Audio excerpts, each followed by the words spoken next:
Значи си вирано след. Тази свищина тук, даже има повече салати по земята, отколкото в кубите за откусяване, си позволява за постоянен път. Да, шеф. Почва да чистиш, когато свършиш, почва да готвим. Стой. Хора, разберете едно. Първо е дисциплината. Ред, дисциплина, хигиена на работното място.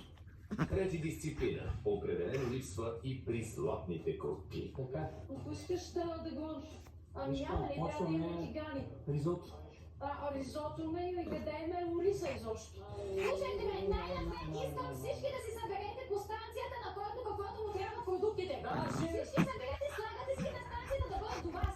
Въпреки, че за първ път съм лидер в кухнята, аз съм свикнала да бъда на тази позиция и ролята ми е да отвечи. Правда, нали препоръчка, къде е ориса? Ето го, купички ли го слагаме?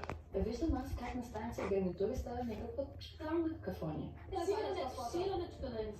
Петър, как също се намеря? Еми търсиш, да? Пети